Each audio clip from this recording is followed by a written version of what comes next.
잠들기 전 듣는 조선 여인 이야기.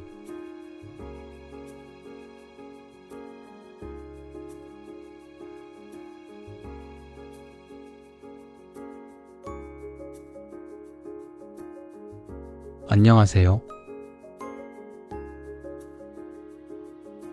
오늘 밤도 편안한 시간 함께 하겠습니다. 오늘은 조선시대 여인들의 삶 이야기를 들려드리려 합니다. 화려한 드라마 속 모습이 아닌 실제 그들이 살았던 진짜 이야기입니다. 편안히 누워서 들어주세요. 그럼 500년 전 조선 여인들의 세계로 들어가 보겠습니다.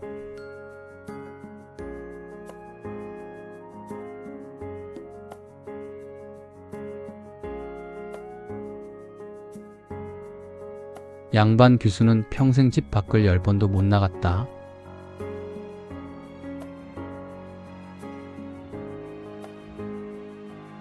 조선시대 양반가의 딸로 태어난다는 것. 겉보기엔 부유하고 좋아 보이지만 실상은 달랐습니다. 그들에게는 자유가 없었습니다.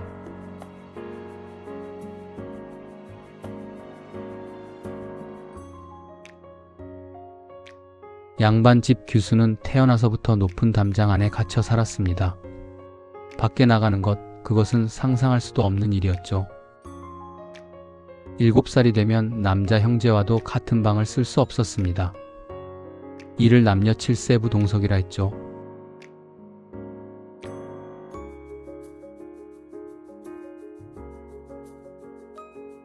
규수들은 하루 종일 방 안에서 무엇을 했을까요? 바느질, 자수, 글공부. 그것이 전부였습니다. 창밖으로 보이는 세상이 전부였죠. 저 멀리 들리는 아이들 웃음소리, 장터에서 들려오는 시끌벅적한 소리. 그들은 그저 상상만 할 뿐이었습니다.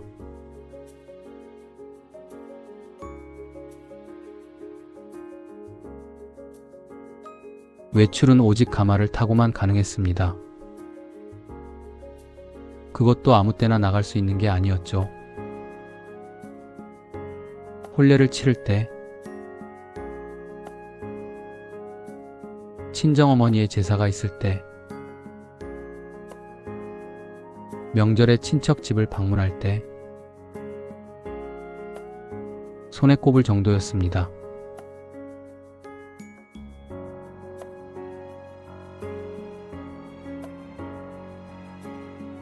그나마도 가마안은 완전히 막혀 있었습니다. 얇은 천 커튼 사이로 흐릿하게 보이는 바깥 풍경. 그것조차 얼굴이 보일까봐 커튼을 완전히 내려야 했죠.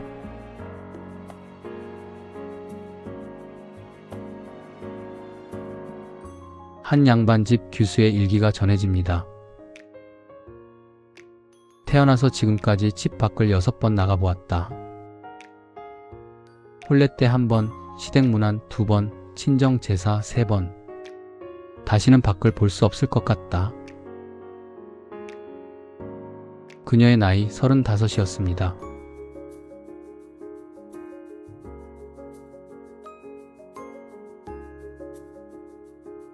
조선 여인들에게 세상은 담장 너머였습니다. 평생 동안 자기 마을 밖을 1번도 못 나가보고 죽는 여인들. 그것이 양반 규수의 삶이었습니다.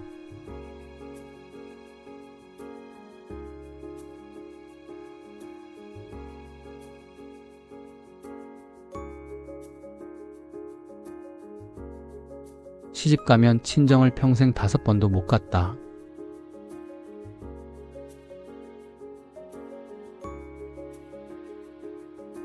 규수로 지낸 세월이 끝나면 그 다음은 무엇이 기다렸을까요? 혼례였습니다. 하지만 혼례가 자유를 의미하진 않았죠.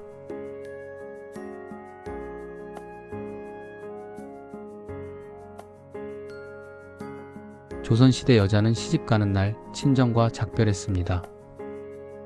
말 그대로 작별이었죠.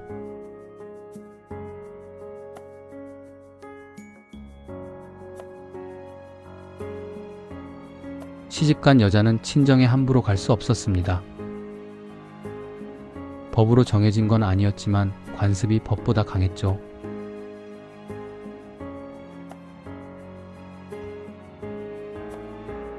친정을 갈 수 있는 경우가 있었습니다. 첫째, 친정 부모님의 생신. 둘째, 명절 큰 제사.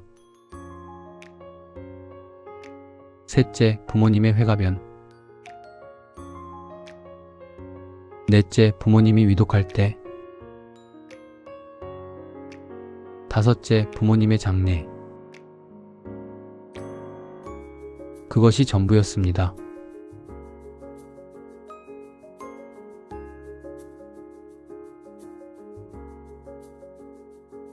그나마도 시댁의 허락을 받아야 했죠. 시어머니 눈치를 보느라 친정 제사도 못 갔다. 이런 기록이 수없이 많습니다.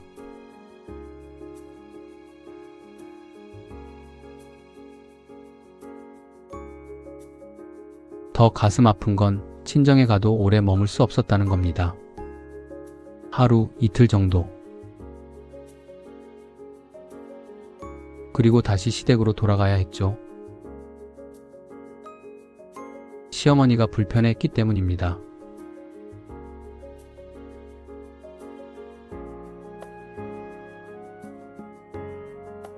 한 여인의 편지가 전해집니다. 어머니, 딸이 그립습니다. 시집 온 지 3년이 되었지만 한 번도 뵙지 못했습니다. 시어머니께서 허락하지 않으시기 때문입니다. 어머니는 건강하신지요? 이 편지라도 받아보실 수 있을지 모르겠습니다.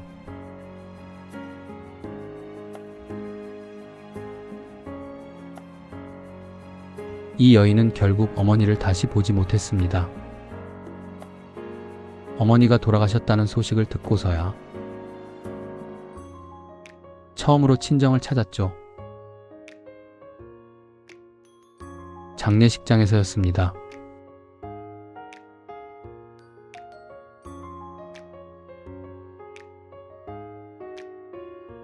조선 여인에게 시집은 또 다른 감옥이었습니다. 친정은 그리워도 갈 수 없는 곳. 평생 5번을 넘기기 힘든 먼 곳이었죠.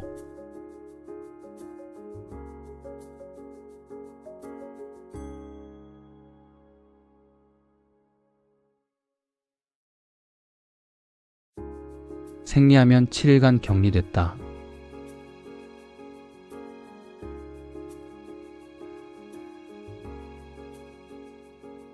조선시대 여인들에게는 매달 찾아오는 두려움이 있었습니다. 바로 생리였죠.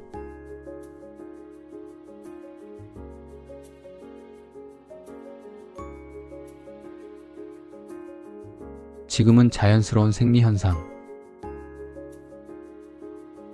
하지만 조선시대엔 부정이라고 여겼습니다. 부정. 더럽고 불결한 것이라는 뜻이죠.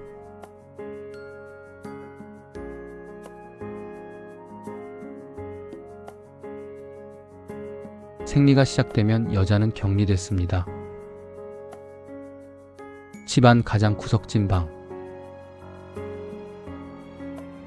그곳에서 7일을 혼자 지내야 했죠.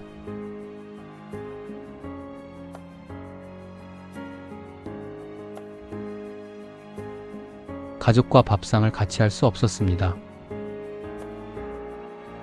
따로 밥을 받아 혼자 먹어야 했죠. 그릇도 따로 썼습니다. 생리하는 여자가 쓴 그릇은 부정탄다고 믿었기 때문입니다.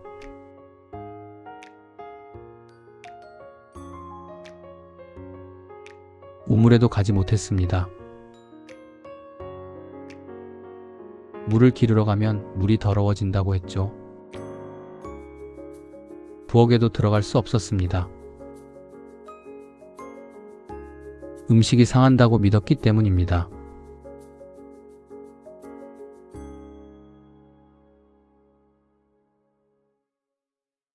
제사가 있는 날 생리를 하면 더 큰 문제였습니다.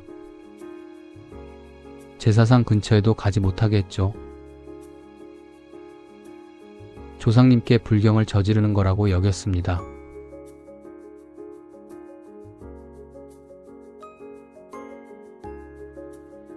심지어 남편과도 떨어져 지내야 했습니다.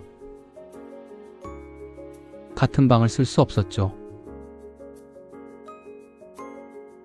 부정이 남편에게 옮는다고 믿었기 때문입니다.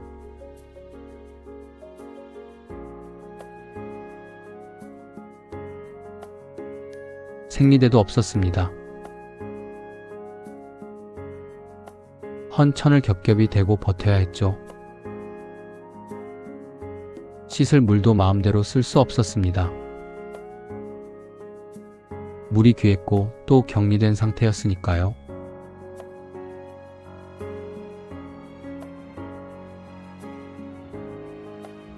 왕실도 예외가 아니었습니다.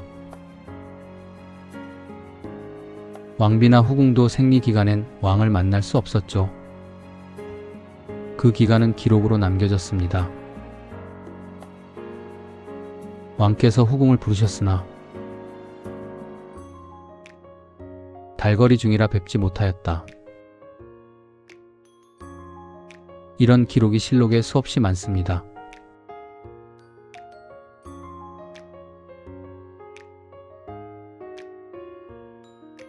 한 달에 7일, 1년이면 84일, 평생으로 따지면 10년이 넘는 시간 동안 조선 여인들은 부정한 존재로 격리됐습니다.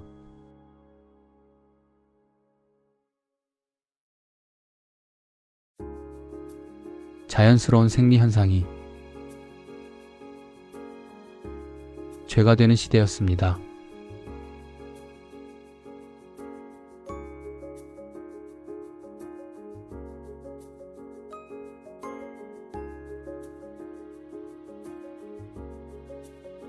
출산 중 10명 중 3명이 죽었다.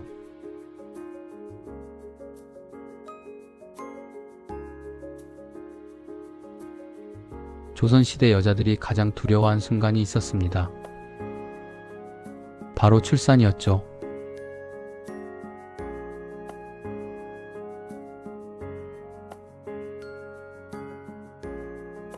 출산은 목숨을 거는 일이었습니다. 과장이 아닙니다. 실제로 10명 중 3명이 출산 중에 죽었으니까요.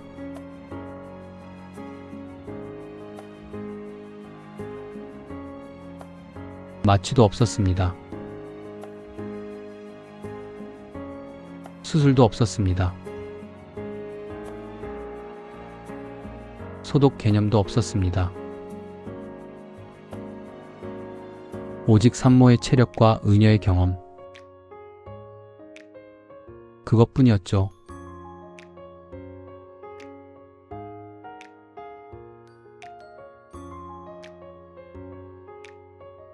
진통이 시작되면 산모는 방 안에 누웠습니다. 촛불 몇 개만 켜진 어두운 방.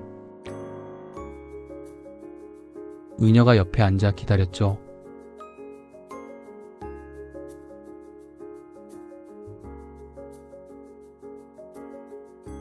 순산이면 다행이었습니다.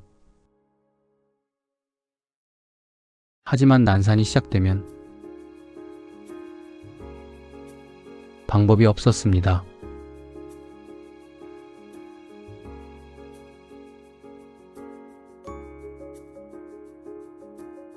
아이가 나오지 않으면 그대로 기다려야 했죠. 하루, 이틀, 사흘. 진통은 계속됐고 산모는 기력을 잃어갔습니다.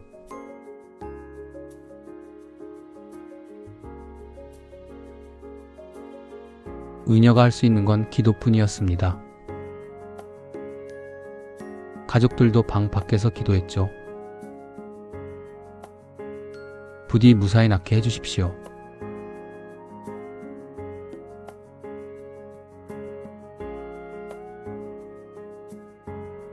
하지만 기도만으로는 어쩔 수 없었습니다. 아이가 나오지 않으면 산모와 아이 모두 죽었죠.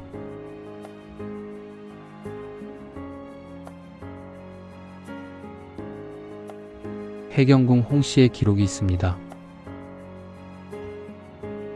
궁중에서도 출산으로 죽는 이가 많았다.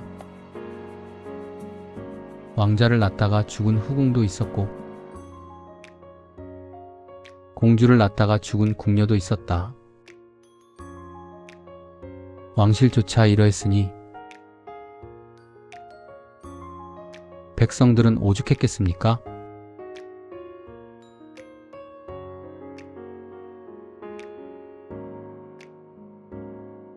살아남아도 끝이 아니었습니다.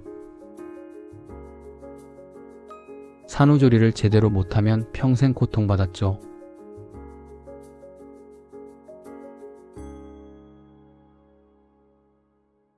양반집은 21일 동안 조리했습니다. 하지만 평민 여자는 그럴 수 없었죠. 3일만 쉬고 다시 일터로 나가야 했습니다.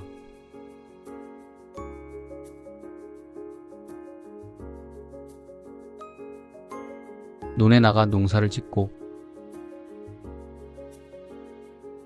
밭에서 김을 메고 집에서 밥을 하고 빨래를 했습니다. 갓 아이를 낳은 몸으로요.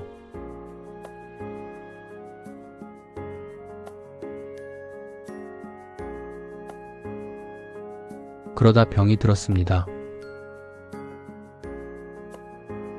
산후풍이었죠. 관절이 아프고 온몸이 저리고 추위에 떨었습니다. 평생 고통받으며 살아야 했죠.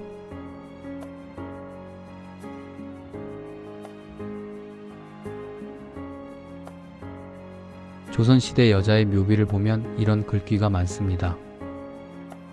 아이를 낳다가 세상을 떠나다 25세, 30에, 35세 젊은 나이에 출산으로 죽은 여인들이 수도 없이 많습니다.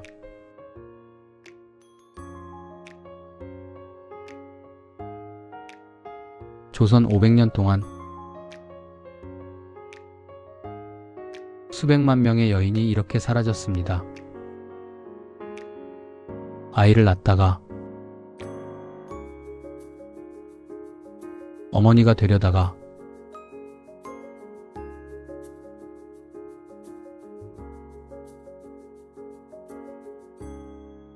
조선 여인에게 출산은 전쟁이었습니다. 살아남는 것 그 자체가 기적이었던 시대였습니다.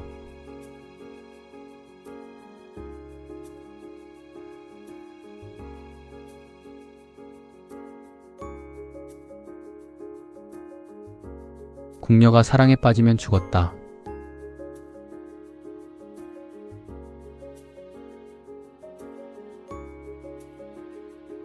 조선 궁궐에는 1000명이 넘는 궁녀가 살았습니다. 그들에게는 꿈도 사랑도 허락되지 않았죠.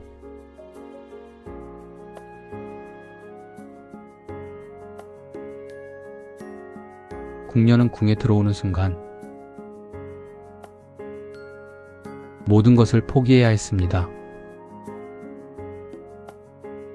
가족도 미래도 사랑도.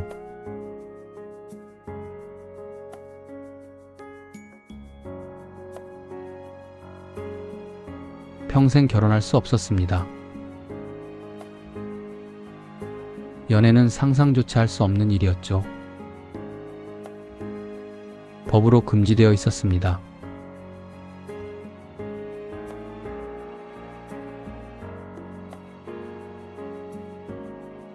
경국대전, 조선의 법전에 이렇게 적혀 있습니다. 궁녀가 사통하면 차명에 처한다.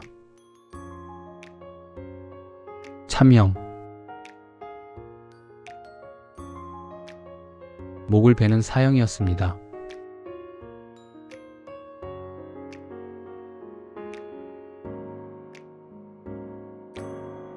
그런데도 사랑은 싹 텄습니다. 인간의 감정을 법으로 막을 순 없었으니까요.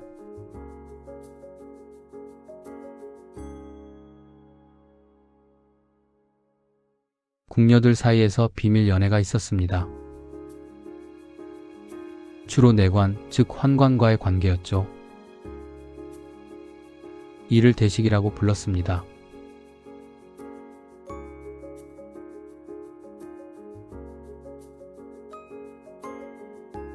대식은 형식적인 부부 관계였습니다. 물론 실제 부부는 아니었죠.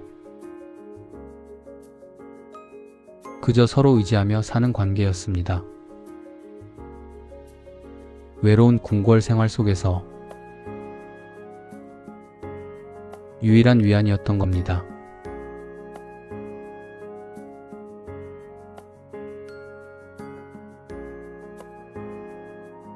하지만 이마저도 발각되면 죽음이었습니다. 1698년 숙종 때 일입니다. 궁녀 수십 명이 내관과 대식 관계를 맺은 게 발각됐죠.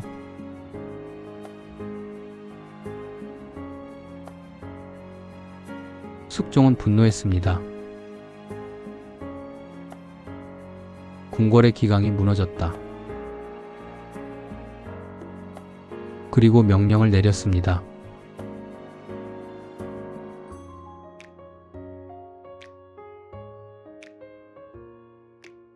관련된 궁녀 모두를 처형하라고. 수십 명의 궁녀가 한꺼번에 참수당했습니다. 그들과 관계했던 내관들도 함께 죽었죠.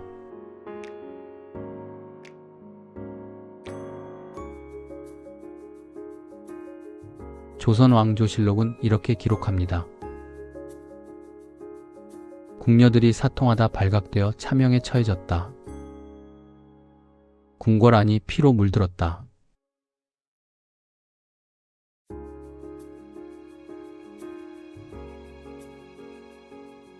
살아남은 궁녀들은 어떻게 됐을까요? 더 엄격한 감시를 받으며 살아야 했습니다. 사랑은 꿈도 꿀 수 없는 것. 감정은 숨겨야 하는 것.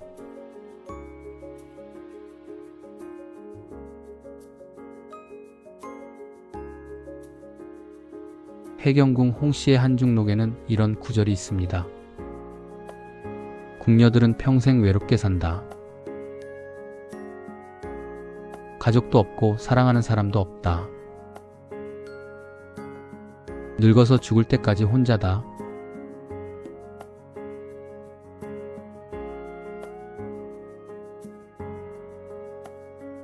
(10살에) 궁에 들어와 60, 70까지 살아도 평생 혼자였습니다.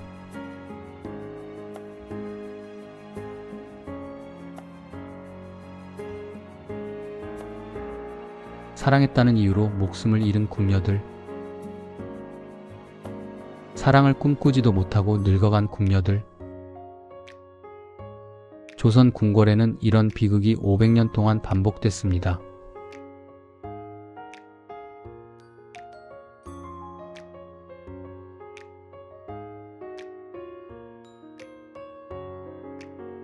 기생은 대를 이어 기생이 됐다.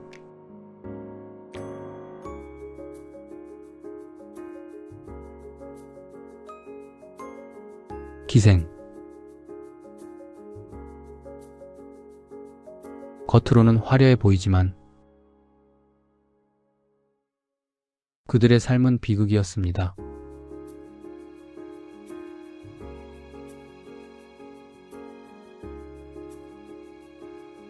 기생의 딸은 태어나는 순간부터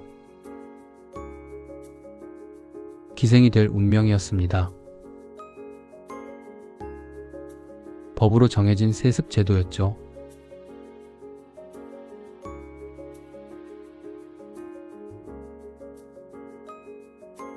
어머니가 기생이면 딸도 기생. 할머니가 기생이었다면 손녀도 기생. 3대, 4대가 이어졌습니다.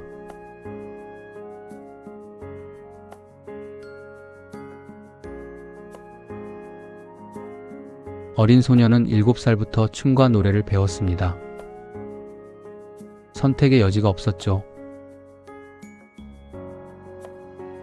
기생이 되는 것 외에는 다른 길이 없었습니다.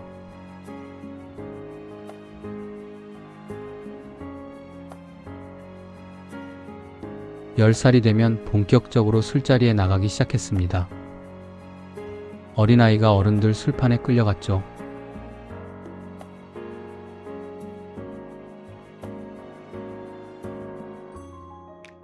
도망치고 싶어도 도망칠 수 없었습니다. 잡히면 혹독한 처벌이 기다렸습니다. 곤장을 맞거나 더 가혹한 일을 당했죠.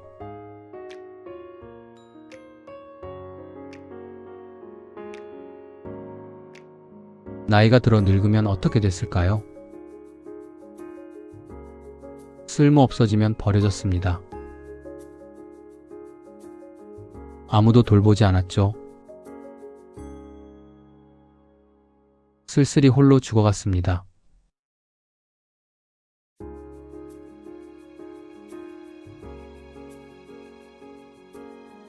(1894년) 갑오개혁으로 신분제가 폐지됐습니다. 기생제도도 공식적으로 사라졌죠. 하지만 차별은 계속됐습니다. 일제시대까지, 그 이후까지도.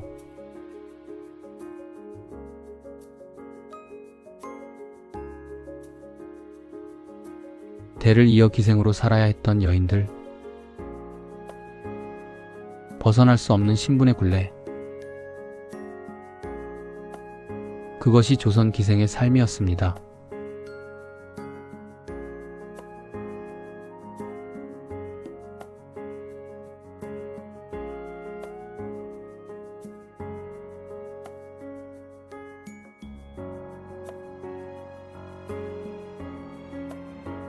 오늘 밤 조선 여인들의 이야기를 들려드렸습니다.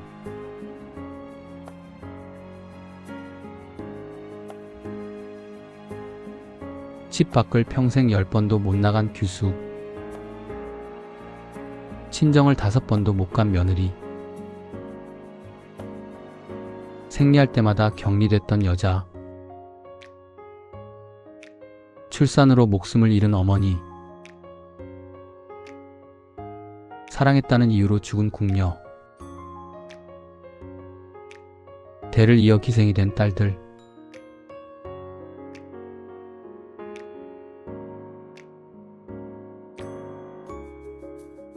500년 전 그들도 우리와 같은 사람이었습니다.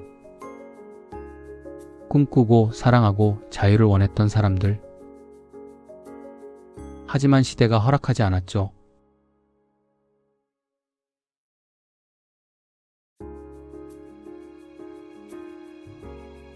역사를 기억하는 이유는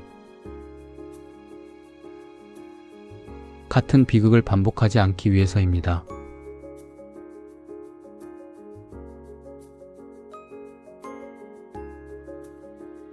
오늘도 이야기를 들어주셔서 감사합니다. 편안한 밤 되시길 바랍니다. 다음 주에 또 만나요. 안녕히 주무세요.